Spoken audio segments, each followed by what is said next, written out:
Join me on a journey from mourning to morning. I'm excited to invite you to my purpose and mental health specialty coaching program. In it, we'll explore healing, growth, and purpose even in the most challenging seasons of life. As part of my own personal grieving process, I've created a special segment entitled Mourning to Morning, inspired by the scripture, "Weeping may endure for a night, but joy comes in the morning." Psalm 35. Whether you're grieving a personal loss, navigating emotional challenges, or seeking clarity in your life's purpose, this program is designed to help you embrace healing and joy in your journey. What you gain: tools to navigate grief and emotional pain, strategies for rediscovering purpose through adversity, mental health coaching rooted in faith.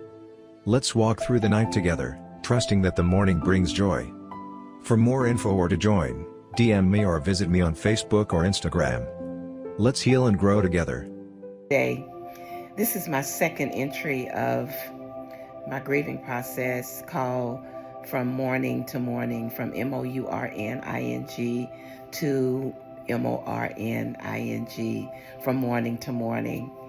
It comes from the scripture, "Weeping may endure for a night, but joy cometh in the morning."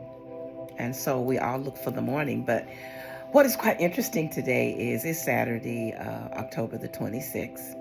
And I'm getting ready to go to the movies by myself, yes.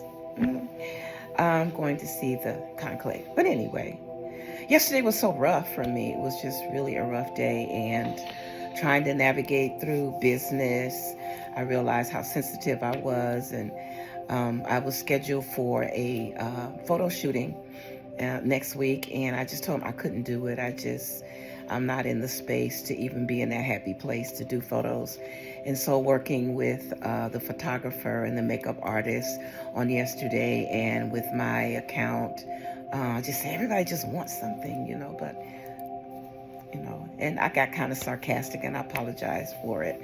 And then I just burst out in tears, and I went to bed crying and went to sleep and got up early this morning, around 5 o'clock.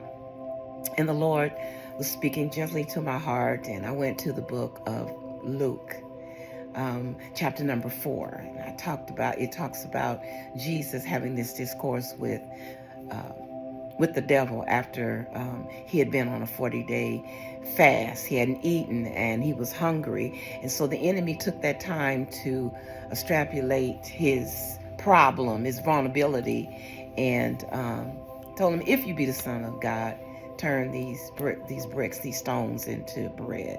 And Jesus, understanding who he was, that he was all man and all God, and the humanity part of him was in the forefront, and the divinity of him had taken a back seat, and he had to experience the humanity of man. And he said, "It is written, man shall not live by bread alone, but every word that proceeded out of the mouth of God." And so I went to where it is written at. And I went to Deuteronomy 8, chapter number 8 and verse number 3. And here Moses is talking. He's making his exit. He's not going to go into the promised land because he made this grave decision to strike a rock, which was symbolic to Christ. And he had already done that before. And God told him to speak to it. But by this time, he was just a leader, and he was just upset with the attitude of the children of Israel, their inability to believe God, to be obedient, and to always murmur and complaining, and that they never learned the lesson. And he just struck the rock, and God told him, "Okay, you've had enough. You've been around enough. I understand." But to make a long story short, Moses leaves them with messages, and he said in Deuteronomy 8 and 3, he said, "The Lord humbled you, caused you to be hungry, and gave you manna." Wait a minute. The Lord humbled you, allowed you to be hungry, and fed you with manna. Whereas hunger was a humbling situation for them. But God prepared a meal for them in the wilderness for 40 years called manna, meaning what is it? And I said, how does that relate to grief, Lord?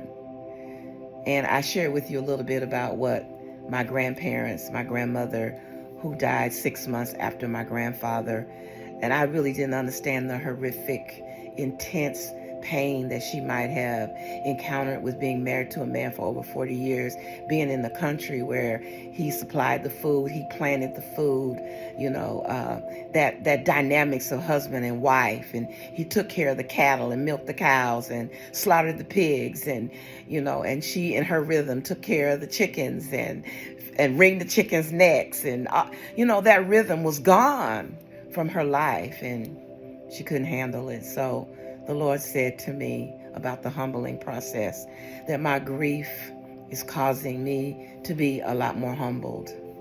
And we have to find purpose in our pain. That's what I want you to understand. Purpose in our pain.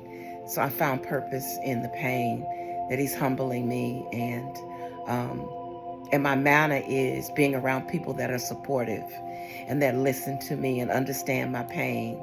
Getting into the scriptures and journaling and sharing with you all as a part of my artwork, because I am a mental health professional.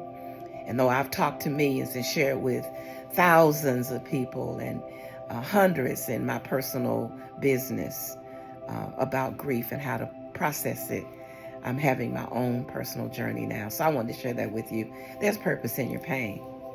Yeah, this is my entry number 2. So look for entry number 3. I hope you have an awesome day, wonderful day. All right. This is Ezreaonne Jackson letting you know you don't have a problem that God can't solve.